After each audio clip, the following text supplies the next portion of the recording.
self-storage, conveniently located near the Harmon McDonald's, offers fully covered loading and unloading area with individual pin-coded gate and door access. Call us today at 648-7867 for more information. Good morning, Facebook. Nestor Licanto here from KOAM, and I'm here with the President and CEO of DOCOMO Pacific, Mr. Rod Boss. Good morning, Rod. Good morning, Nestor. And we're here to talk about 5G. Some new steps taken by DOCOMO Pacific with respect to 5G. Rod, tell us about that. Actually, we've, as you know, we launched our 5G lab here in our Tamuning building in March, and we've been working with our open partners since that time. And we've been, setting up our network, building our new cell towers with 5G, and we launched this week. So we launched commercial 5G. 5G, of course, is the next big thing.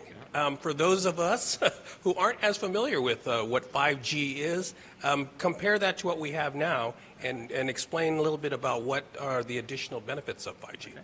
So there's really two main benefits of 5G. It's faster speeds and lower latency. Latency is the time it takes to connect.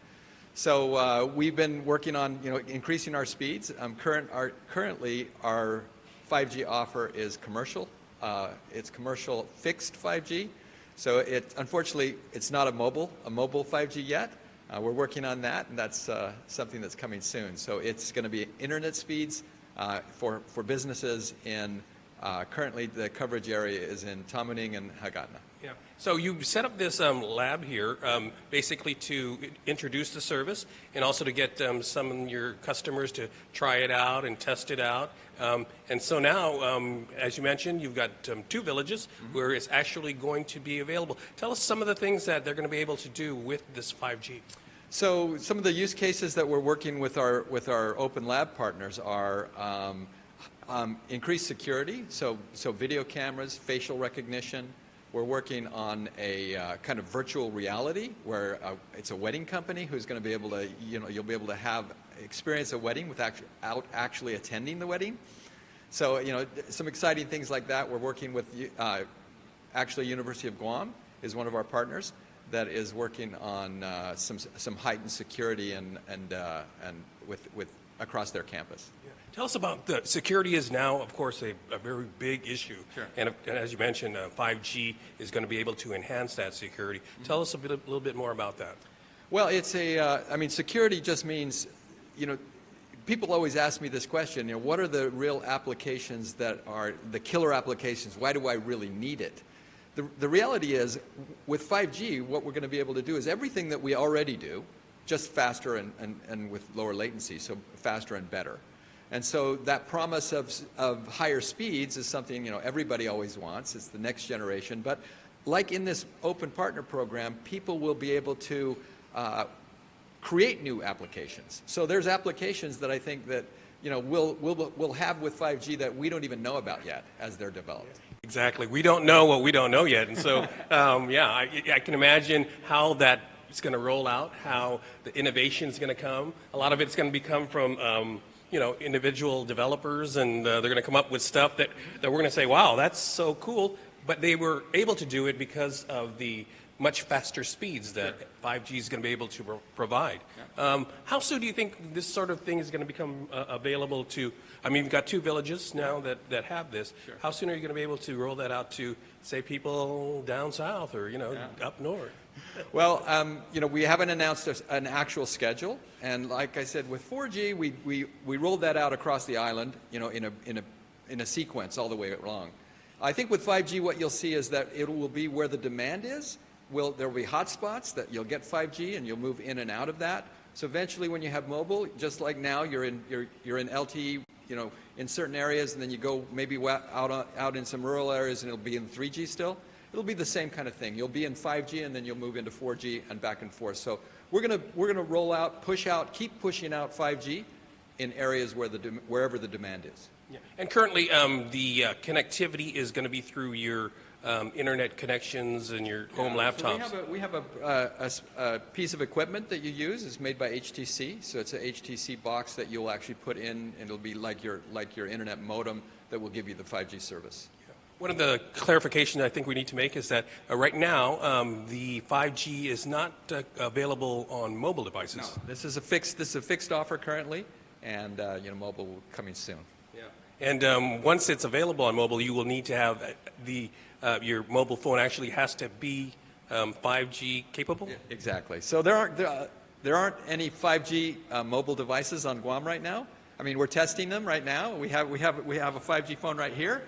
But this is what we use in our lab, and we're testing right now. But yeah, even the new Apple iPhone 11 that just launched today, it's not 5G enabled. The rumor is that the next year that Apple will be 5G enabled as well. New 5G. Yeah. Since you mentioned the iPhone 11 that you guys are going to launch today, maybe you can give us a little bit of a sneak peek. I know you've got a press conference a little bit later this morning. Sure. Yeah, I mean, it's exciting. It's the next generation of Apple phones. I mean, Apple has such great equipment that they make. This is the Apple 11 Pro. 11 Pro is you'll notice the camera configuration is different. It's got a telephoto and wide-angle lens. In fact, I was on this phone talking to my daughter in New York, and the first thing she said was, "Hey, this is really, really clear. Did you get a new phone?" She asked me that first. So it's some great new features of the iPhone 11. Yeah, and I know that in addition to being a communication device, one of the most common applications for your mobile phone is to shoot selfies as cameras and to post those. So yeah, I noticed that there's actually 3 portals there. Sure. Talk a little bit more about that. Well, somebody asked me why do you need so many cameras, and I said, well, if you on a regular camera you have the depth, and you can actually build all those features in one at a time. In this case, because it's so small, it has to be spread out, and that's why the extra camera for the telephoto and the wide angle. Yeah, and I've noticed like on social media, on the internet, you can find now you can take classes on iPhone photography. And in fact, being in the news business, we actually use our phones, and it's broadcast quality. A lot of the times, it's more convenient if there's breaking stories that we shoot it on our phones, and we're able to put that on the air, and it's pretty much this. People, it's the same to them. They can't tell the difference. That's how good the quality is of the mobile phones now. Well, and I think the best thing is that now, and especially with this iPhone 11, the iPhone 11 itself is one of the most affordable iPhones that they've made. So it's really now, it used to be so expensive to get these high-end phones that have these features. Now it's affordable really for everybody. Yeah. Tell us about the pricing. Pricing we're going to announce at our press conference, and it's but it is really, really affordable. Yeah. And you'll get that kind of, you get that functionality, that high-quality functionality, on the widest and fastest DOCOMO Pacific network. Yeah, I want to get back to a little bit more about the 5G. And if you were to make some predictions about what you think might be the more common uses once 5G really gets rolling, what would those be? The things that I'm most excited about with 5G are something that I think is really, really important for Guam.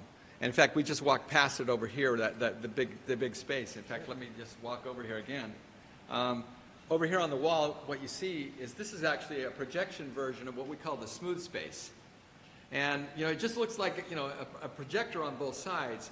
But when we turn this on to another smooth space, and currently we have one here in our conference room, and we have one at our technology center in Harmon, and we have meetings, and it's as if we're in the same room.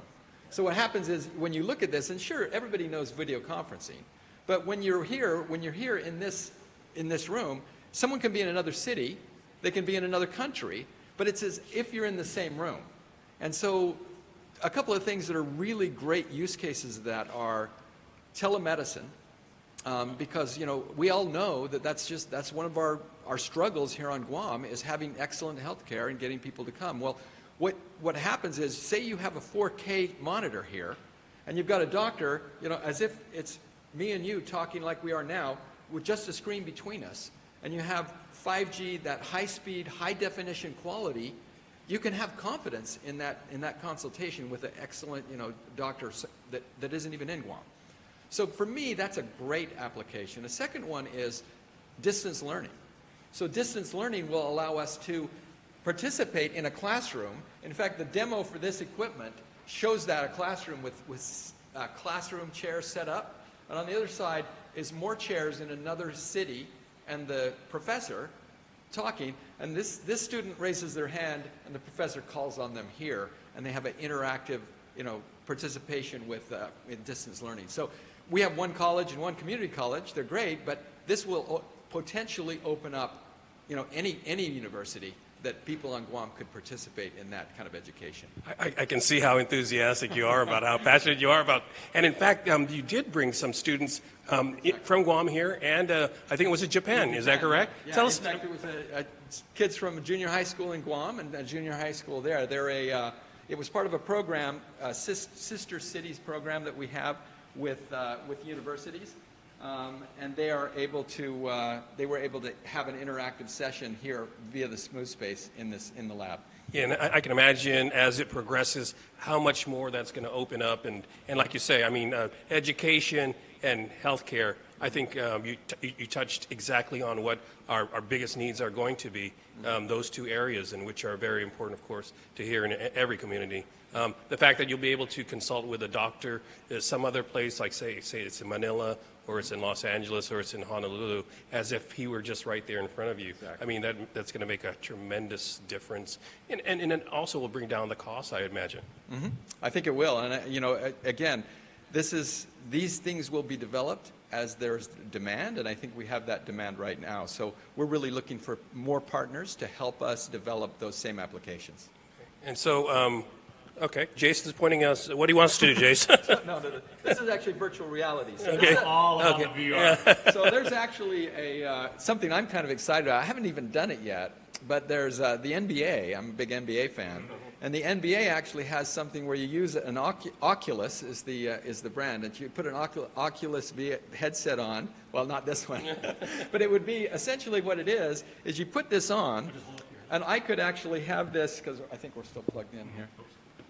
But I could be plugged in like this, and I could have my son who's living in the States, and we could build an avatar, and the NBA currently offers this, and for a relatively cheap price, I think it's like $6 or $7, you can attend an NBA game from the front row, and you can actually speak to each other during the game. He could be in the States, I'm here in Guam. We're watching the game together, and we converse, and we can experience the game as if we were on this courtside seats. That's amazing. Yeah. Isn't that amazing? That's amazing. So I haven't done it yet, but I'm really looking forward to that. Yeah. As we were talking earlier, we don't even know what we don't know. I can see so many other stuff that's going to be available that we're going to be capable of. That the sky's the limit. It really is. Yeah. It really is. And we're just excited that we were able to get this lab because we're part of DOCOMO, and DOCOMO has 3 other labs in Japan. Because of our affiliation with DOCOMO, we could actually get the lab here, and that allowed us then to build on that and launch 5G. Actually ahead of Japan. Japan is they've got a kind of a test version going. They did it for the Rugby World Cup, but they'll launch nationwide for the Olympics next summer. That would be fantastic. And I see that sports would be one of the really popular applications. In fact, what they were doing is in the stadiums in Japan during Rugby World Cup, they have a multi-view. So what you can do is you can watch it on the game, and then just like up on the replays, and you can watch it from different angles across the entire stadium at the same time. Wow, fantastic. And you get to choose, what camera angle you want to watch it from. Okay, look forward to it. Rod, always a pleasure to talk to you. You just opened my eyes to all these other possibilities, and congratulations on the rollout again of the next step into 5G. Thanks a lot. All right, Facebook, there you have it. We'll talk to you soon. I think there's something going on about 11 o'clock, the rollout of the iPhone 11 here on Guam. Till next time, thanks for watching.